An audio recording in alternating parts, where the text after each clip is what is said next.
The Wolf, also known as Angels and Assassins by K. Alex Walker, is a beautiful interracial love story that takes place in North Carolina. You've got Taylor, pediatric oncologist, and Gage, currently commercial real estate, but formerly worldwide soldier assassin mastermind dude. He's a good guy. Um, and Taylor actually almost hits Gage with her car when he's on this absolute bender after spiraling into a very deep emotional place. Taylor stashes Gage at this house that she's recently inherited and wakes up in the pit that is this house. He offers, of course, to help her renovate it.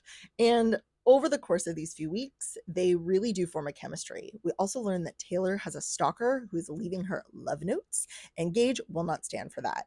As the stalker progresses, Gage gets more and more possessive and is determined to save her from this person, which he does. Their chemistry is super great. They really connect with each other as people.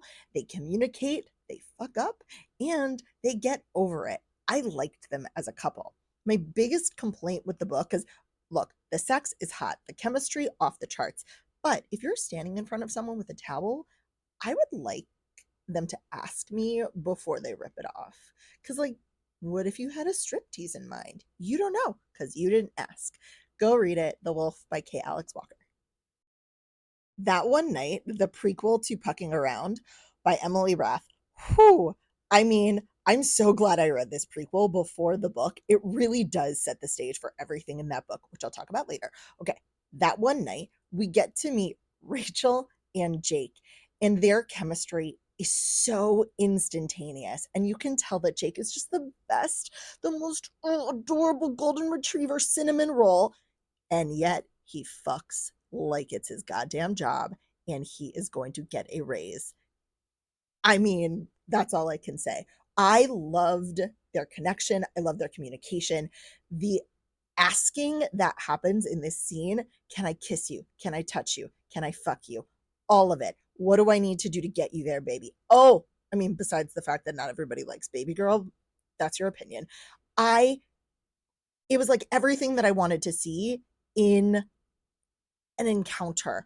If you are looking for something sweet, spicy, and quick, it's quick. It's a novella. Go read this book. It was so, so entertaining and super fucking sexy. I found it, y'all. I have found it.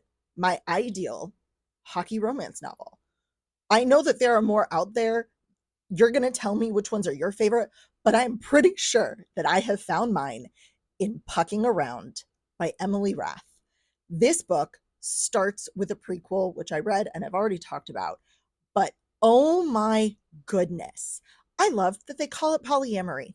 I love that they talk about things with each other. All four of them communicate beautifully. There's a little thrown in there, and oh my gosh, is this book spicy. So spicy. And there's plot. This wasn't spice for spice's sake. This was spice that served a purpose. And they took off the sheets and changed the bedding because they all have a breeding kink and, you know, that shit's messy. Well, not shit, that cum is messy. I couldn't have been happier reading this book. It was so long. It's so long, but that journey is worth it. And it does, like I said, something that so many Why Choose books don't do, which is label it polyamory and really put a spotlight on that language that most people use in that world. And good for them. They're forming a polyamorous relationship. I loved it. I want to go read it again. Hook, Line, and Sinker, the second book in the Bellinger sisters duology. There are no more sisters, so second book. And it was nice to return to the cute little fishing village in Washington where we left our previous couple. This book, however, is about Hannah, the younger sister, and Fox, Brendan from the first book's best friend. I won't lie to you, I forgot that Fox was supposed to be inhumanly hot. I just did not remember that from the first book, and it's probably because I was very focused on the description of Brendan's thighs, as I should have been. But that's a huge part of this book, and especially how Fox's looks have affected his relationships with women, with the men that he interacts with. It's gotten him this reputation as a ladies' man, absolutely warranted. But it started way earlier before he became a ladies' man, and it kind of haunts him.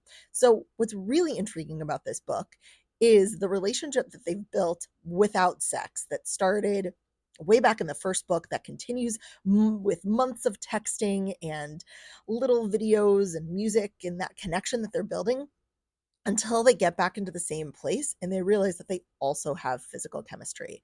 Yes, they do. A lot of it. A lot of it. Need I say more? But it was a really sweet book. Nothing terribly shocking happens, but totally worth a read.